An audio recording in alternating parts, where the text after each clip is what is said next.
우리 모두 할렐루야 할렐루야 할렐루야 할렐루야 할렐루야 할렐루야 할렐루야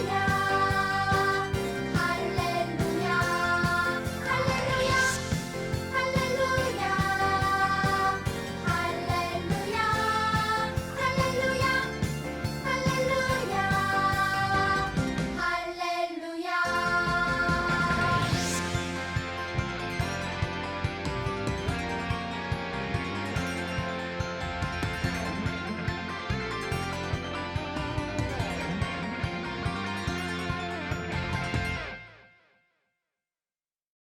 다 같이 사도신경으로 우리의 신앙을 하나님께 고백합니다.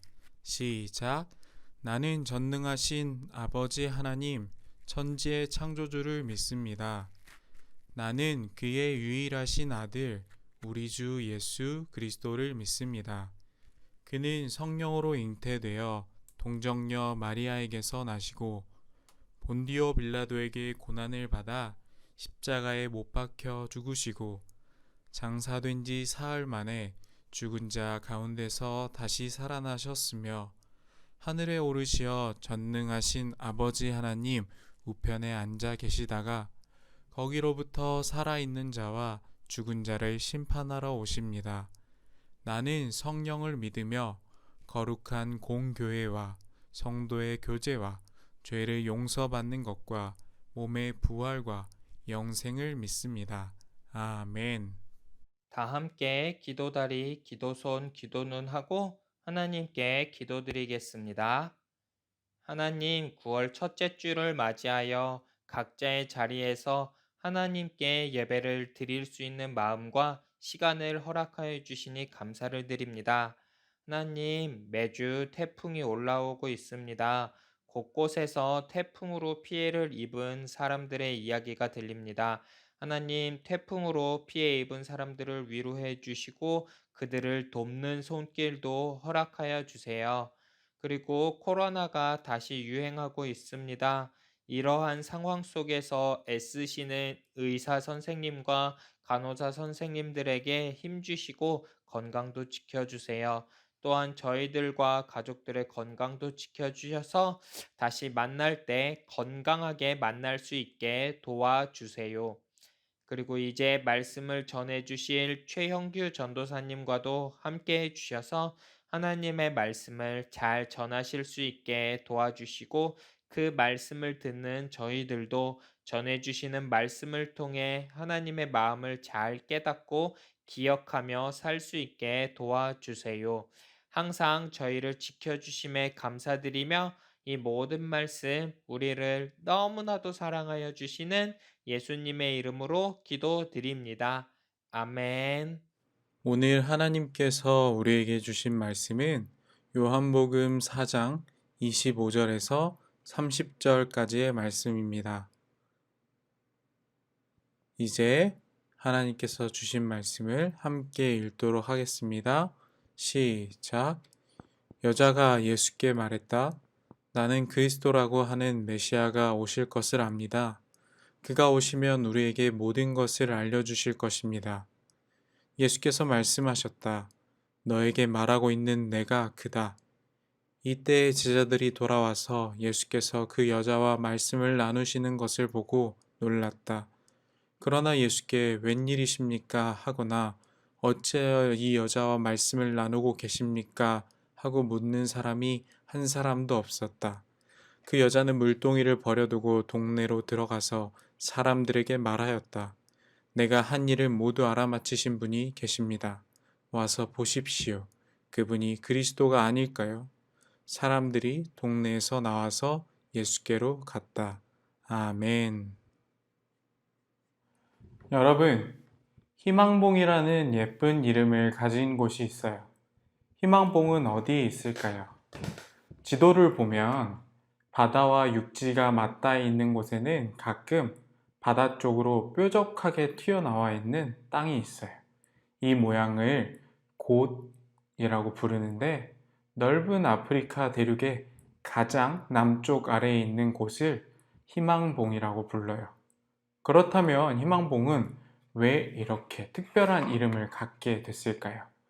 1400년대 유럽 사람들에게는 귀중한 물건들이 몇 개 있었어요. 그 중 하나는 인도에서 재배되는 향신료였어요. 그런데 인도는 너무 멀어서 직접 가기가 어려웠어요. 그래서 유럽과 인도 중간에 있는 이슬람 상인들을 통해서 비싼 값에 구입을 해야 했어요. 그러자 사람들은 생각했어요. 이슬람 상인들 없이 우리 스스로 인도에 갈 수는 없을까? 그래서 사람들은 인도로 직접 가기로 결심했죠. 그런데 육지를 통해 인도로 가는 것은 거의 불가능에 가까웠어요. 시간과 비용이 많이 들 뿐 아니라 육지를 거쳐가는 길이 너무 위험했기 때문이었어요. 그래서 생각을 바꾸어 배를 타고 인도까지 갈 수 있는 방법을 찾게 됐어요. 그런데 큰 문제가 생겼죠. 배를 타고 인도로 가려면 아프리카를 삥 돌아서 가야 하는데 문제는 유럽 사람들이 그때까지 아프리카 땅이 어디에서 끝나는지 몰랐다는 거예요. 심지어 아프리카 땅은 남쪽 어딘가 끝까지 끝없이 뻗어 있다고 생각하는 사람들도 많았어요. 1487년 디아스라는 탐험가가 포르투갈 왕의 명령에 따라 아프리카 대륙의 해안 탐사를 위해 세 척의 배를 가지고 출발했어요. 처음에 그는 순조롭게 항해하며 인도 대륙을 향해 갔지만 남쪽 해안에서 큰 폭풍우를 만나 무척 고생을 했죠. 그리고 1년 뒤인 1488년 고국으로 돌아가는 길에 다시 폭풍우를 만나 고생했던 남쪽 해안을 지나게 됐어요. 그곳이 아프리카 남쪽 끝인 것을 알게 됐어요. 그리고 그곳 이름을 폭풍의 곳이라고 지었어요. 끝나지 않을 것 같은 해안이지만 끝을 알게 됐고 디아스는 아프리카 땅에 끝이 있다는 소식을 왕에게 기쁜 마음으로 전했어요. 포르투갈 왕은 이곳으로 가는 탐험대원들이 그곳에서 희망을 얻기를 바라는 마음으로 디아스가 폭풍의 곳이라고 지은 이름을 희망봉으로 바꾸었어요. 실제로 많은 사람들이 긴 항해 중에 희망봉을 보면 우리가 갈 길을 잘 찾았구나. 이제 조금만 더 힘을 내면 되겠네 라고 생각했대요. 희망봉은 그 이름처럼 많은 탐험가들에게 그리고 배를 운행하는 사람들에게 큰 희망을 주었대요. 전도사님은 끝을 모르는 망망대해 바다를 탐험하는 대원들을 그 모습이 마치 2020년을 살고 있는 우리 친구들, 그리고 우리 선생님들, 그리고 우리 부모님들의 모습과 같다고 생각했어요. 코로나19라는 아무도 예상하지 못한 큰 문제가 우리 앞을 꽉 막고 있어요. 더 이상 앞으로 전진할 수 없을 것이라는 생각이 들기도 해요. 이럴 때 우리에게도 희망봉이 있다면 얼마나 좋을까요? 저기 보이는 희망봉만 넘어가면 끝이야 라는 희망이 있다면 얼마나 좋을까요? 그런데요, 여러분, 오늘 우리가 읽은 말씀을 통해 우리에게도 희망봉이 있음을 알 수 있어요. 그렇다면 우리의 희망봉은 무엇일까요? 바로 예수님이세요. 그렇다면 예수님이 우리의 희망봉이 되시는 이유는 무엇일까요? 그 이유를 한번 살펴봅시다. 예수님은 어느 날 제자들과 함께 유대 지역을 떠나 갈릴리로 향하셨어요. 이날 예수님은 사람들이 다니지 않는 사마리아를 거쳐가는 길을 선택하셨어요. 그 당시 유대 사람들은 사마리아 사람들과 상대하고 싶지 않아서 사마리아를 지나쳐 가지 않았어요. 왜냐하면 유대 사람들은 자신들과 동족이 아닌 이방 사람들과 섞이는 것을 원하지 않았거든요. 그런데 예수님은 사마리아를 거쳐가는 길을 택하셨어요. 그러니 이 일은 유대인들에게 매우 충격적인 일이었어요.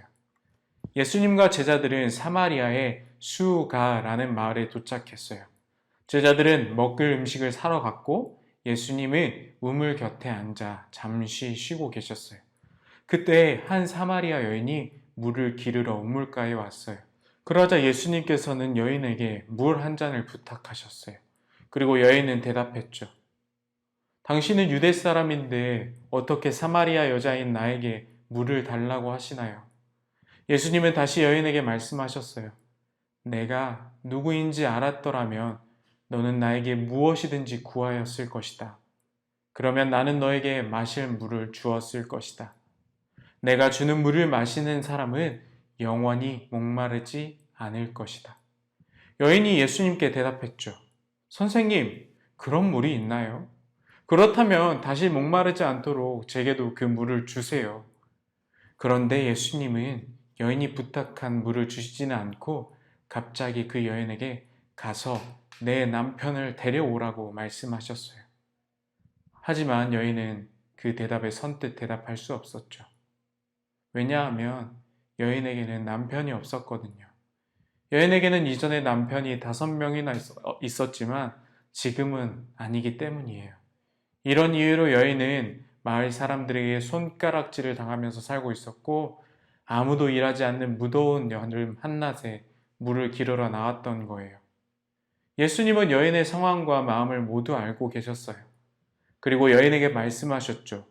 너에게 남편 5이 있었고 지금 있는 자도 내 남편이 아니니 내 말이 맞다. 여인은 깜짝 놀랐어요. 처음 만난 사람이 자신의 모든 것을 알고 있었기 때문이에요. 부끄러운 과거와 잘못, 그리고 지금의 상황까지. 하나도 빠짐없이 모든 것을 알고 있었어요. 여인은 이분은 분명 무언가 다른 사람이라고 생각했어요. 그리고 예수님께 말했어요.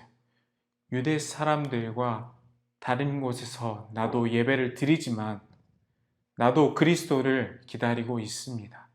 그러자 예수님이 대답하셨어요. 내가 바로 그리스도다. 여인은 예수님의 말씀을 믿었어요. 그리고 물 항아리를 버려두고 마을로 돌아가 사람들에게 말했어요. 여러분, 제가 그리스도를 만났어요. 저의 과거를 다 아시는 분이 저기 계세요. 어서 와서 그분을 한번 만나보세요. 그분이 그리스도이십니다. 당시 사람들에게는 그리스도는 희망이었어요. 힘겨운 포로 생활, 그리고 힘겨운 로마 압제에서의 생활. 하루하루가 힘겨운 이 사람들에게 사람들은 어서 그리스도가 이 땅에 오기만을 소망하는 것이 유일한 희망이었어요. 사마리아 여인도 마찬가지였죠. 그리고 자신의 모습을 알고 안아주는 예수님을 만나고 그가 그리스도임을 알게 됐어요. 오늘 우리에게도 오시는 예수님은 사마리아 여인에게 다가가셨던 예수님처럼 우리 모두의 희망이 되세요. 특정한 누군가의 편을 들어주는 것이 아니고 누군가의 생명을 요구하지도 않으시고 잘 살거나 못 살거나 공부를 잘하거나 못하거나 힘이 세거나 약하거나 예수님을 알던지 모르던지 그 모든 것에 관계없이 예수님은 우리 모두의 희망이 되세요. 사마리아 여인이 절망 중에 힘없이 하루하루를 살다가 부끄러운 자신의 모습을 알면서도 자신을 안아주셨던 예수님을 통해 희망을 가졌던 것처럼 우리 친구들도 희망이 되시는 예수님을 기대하고 바라보았으면 좋겠습니다. 또 그렇게 기도하는 친구들이 되기를 소망합니다. 다 함께 기도하겠습니다. 예수님, 하나님, 우리의 희망이 되시는 예수님을 오늘 바라봅니다. 하나님, 앞이 꽉 막혀 있는 지금 이 상황에서도 예수님은 우리의 희망이 되시는 줄 압니다. 특정한 누군가의 편이 아니고 모든 이들의 희망이 되시고 생명이 되시고 사랑이 되시는 예수님, 오늘 우리에게도, 목이 마른 우리에게도 예수님이 부어주시는 그 사랑의 생수를 우리가 마음껏 누리게 해주세요. 감사합니다. 사랑이 넘치는 예수님의 이름으로 기도드립니다. 아멘.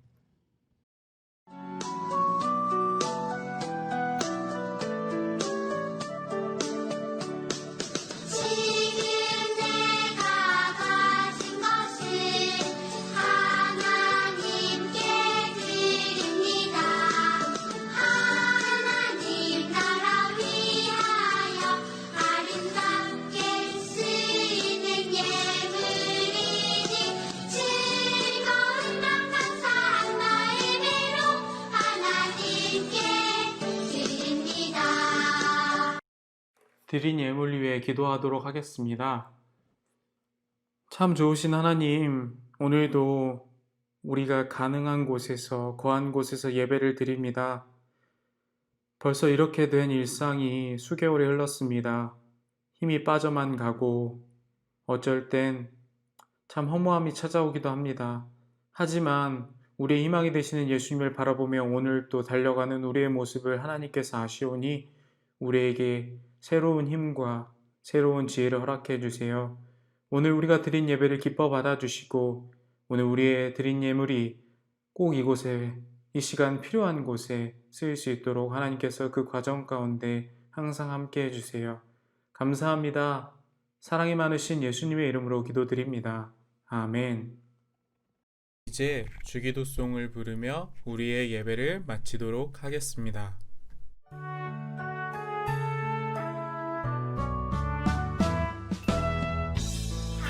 하늘에 계신 우리 아버지의 이름을 거룩하게 하시며 아버지의 나라가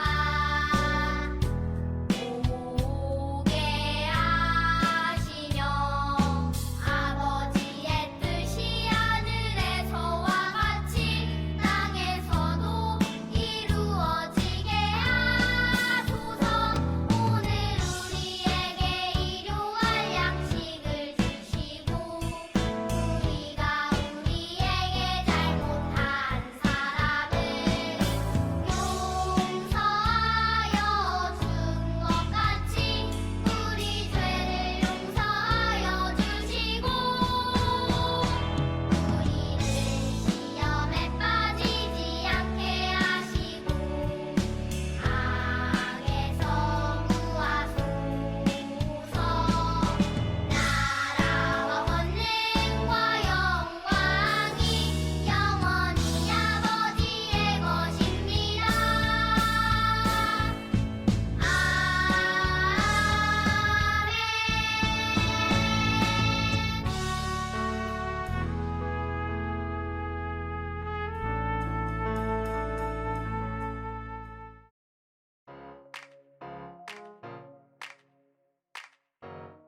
여러분, 광고하도록 하겠습니다.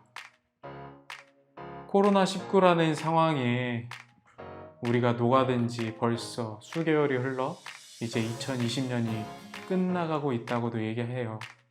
우리 친구들도 참 당황스럽고 힘이 빠지는 일상들을 보내왔을 텐데 그럼에도 힘이 되시는 예수님을 바라보면서 그동안 연락을 해보지 못했던 친구들이나 선생님들에게 먼저 문자나 전화 한번 해보는 친구들이 되기를 바랍니다.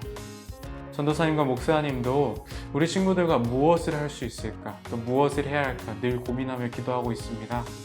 우리 친구들도 혹시나 하고 싶은 일이 생각이 난다면 언제든지 전화하고 문자해 주세요. 여러분의 연락을 늘 기다리고 있습니다. 그럼 이번 한 주간도 힘겹지만 집에서 하루하루를 기쁘게 보내기를 소망하며 다음 주에 만나도록 하겠습니다. 안녕.